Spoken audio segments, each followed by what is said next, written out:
कई लोग कहते हैं गुरुजी क्या दूध चढ़ाना जरूरी है शंकर पर? कई लोग कहते हैं गुरुजी क्या दही चढ़ाना जरूरी है शंकर पर? शहद चढ़ाना जरूरी है? घर चढ़ाना जरूरी है? शक्कर चढ़ाना जरूरी है? शिव महापुराण की कथा कहती है 5 चीजें शंकर भगवान पर चढ़ती है। दूध अर्थात घर में लक्ष्मी की वृद्धि करता है, इसलिए चढ़ाया जाता है। दही शंकर भगवान पर इसलिए चढ़ाते हैं क्योंकि यह परिवार को जोड़ता है। जिसके परिवार में क्लेश ज्यादा होता है, जिसके परिवार में आपस में तकरार ज्यादा होता है, उसको दही जोड़ता है।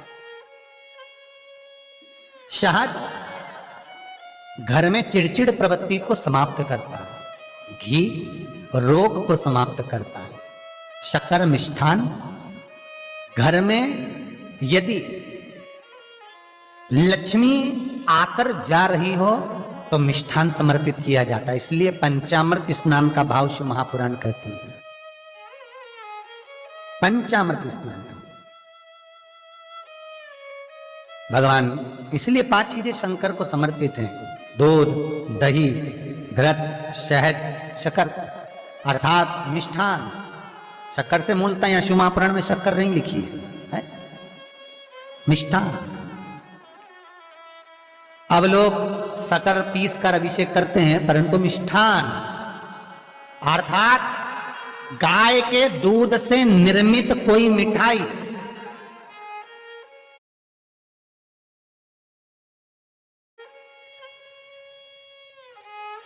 और उस मिठाई से भगवान शंकर का अभिषेक।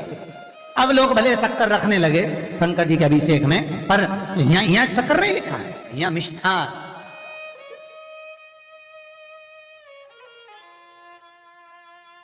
हमारे यहां साहित्य भाषा में कहते थे उसको खांड अर्थात मीठा। शिव महापुराण की कथा कहती है दर्पण इतना बड़ा ले लो, बंदर वाला अगर दर्पण वाली नहीं तो इतना बड़ा दर्पण लो, हनुमान जी के मंदिर में जाकर, क्योंकि हनुमान शंकर का ही अवतार है। हनुमान जी के मंदिर में जाकर हनुमान जी के उल्टे पांव का थोड़ा सा सिंदूर, चरण का थोड़ा सा सिंदूर एक कागज में लेकर आ जाइए। और हनुमान जी के छोटे भाई, हनुमान जी 6 भाई हैं, उसमें गतिमान, हनुमान जी के छोटे भाई गतिमान का नाम लो, और गतिमान का नाम लेकर उस दर्पण पर सिंदूर से त्रिशूल बना दो। सिंदूर से त्रिशूल बनाकर उस दर्पण को घर के बाहर, दर्पण का मुख बाहर की ओर, ऐसे बाहर की ओर मुख कर कर दर्पण को घर के बाहर या दरवाजे पर, बिल्डिंग पर, ऊपर जाली में, फ्रंट में कहीं पर भी उसको लगा दीजिए। महाराज केवल शंकर का स्मरण कर कर, गतिमान का नाम लेकर, हनुमान के उल्टे पांव का सिंदूर का त्रिशूल बनाकर जो दर्पण को लगा देता है, आपको 1 महीने के अंदर अंतर मालूम पड़ जाएगा कि पिछले जो महीने निकले हैं उस महीने का अंदाजा लगाना कि घर में लोग कितने बीमार पड़ते थे, और इस दर्पण को लगाने के बाद बीमारी कम हुई कि नहीं हो कम तो ठंडा कर देना, क्या जा रहा है, पर करके जरूर देखना। विश्वास रखकर करोगे, भगवान शिव का अनुमोदन कर कर, भगवान शंकर पर विश्वास रखकर करोगे तो बीमारी घेर नहीं सकती। अकाल मृत्यु वो मरे जो काम करे चंडाल का, काल उसका क्या बिगाड़े जो भक्त हो महाकाल का। शंकर की आराधना करने वाला, शिव का स्मरण करने वाला, शिव का निवेदन करने वाला, शिव अर्चना में डूबने वाला, शिव का अनुमोदन करने वाला कभी दुखी नहीं हो सकता। तो शिव महापुराण की कथा कहती है शंकर को जितना जल प्रिय नहीं, शंकर को जितना बेल प्रिय नहीं, शंकर को जितना शमी प्रिय नहीं, शंकर को जितना दूध दही प्रिय नहीं, शंकर को अगर कुछ प्रिय है तो सत्य प्रिय है। सत्यम शिवम सुंदर। इसीलिए हमारे यहां शास्त्र कहता है, ब्रह्मा जी केतकी के फूल को लेकर आए, उसने झूठ बोला। ब्रह्मा जी गाय को लेकर आए, शंकर भगवान के सम्मुख में झूठ बोला। ब्रह्मा स्वयं झूठ बोले तो सिर कटा। कर्मनाशा नदी प्रकट हुई। और शिव महापुराण की कथा कहती है शंकर को सत्य प्रिय है, अगर झूठ बोला है। इसीलिए शिव महापुराण का स्पष्टीकरण किया जाए, वर्णन किया जाए, तो पहले के समय में अदालत नहीं होती थी, पहले के समय में पंचायत नहीं हो सकती थी, पहले के समय में कोई सभाएं नहीं होती थी, पहले के समय में कोई निर्णायक मंडल नहीं होता था, पहले के समय में केवल एक निर्णय होता था।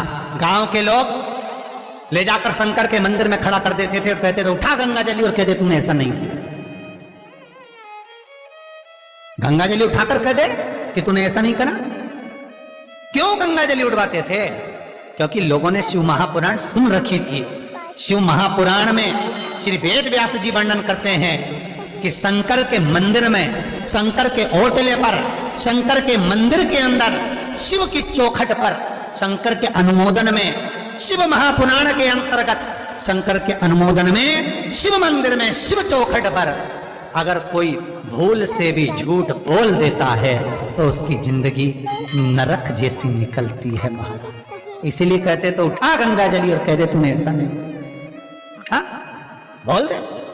आपके भी जीवन में अगर किसी को कष्ट है, फिर निवेदन करूंगा, मंदिर में अगरबत्ती भले मत लगाओ, मंदिर में दीप भले मत जलाओ, मंदिर में पेड़ा भले मत चढ़ाओ। अगर आपके मोहल्ले में, आपके पड़ोस में, आपके परिवार में, आपके नजदीक में अगर कोई दुखी है, कष्ट में है, उसको यदि प्रेम की वाणी भी बोल ली है, एक रोटी भी प्रेम की खिला दी, किसी के चेहरे पर इस्माइल ला दी, तो मंदिर में दिया जलाने के बराबर है साहब। मंदिर में दीप जलाने के लिए बेलपत्र भगवान माता पार्वती के अश्रु से है, रुद्राक्ष भगवान शंकर के अश्रु से है, शमी पत्र उमा और महेश्वर भगवान शंकर के विग्रह के सुख से जो जल प्रकट हुआ है, उस जल से शमी की उत्पत्ति है महाराज। दोनों के मिलन से, दोनों के मिलन से। जैसे एक मुखी से लेकर 14 मुखी तक रुद्राक्ष होते हैं। आपको पहले भी कथा में कहा, एक मुखी से लेकर 14 मुखी तक रुद्राक्ष होते हैं।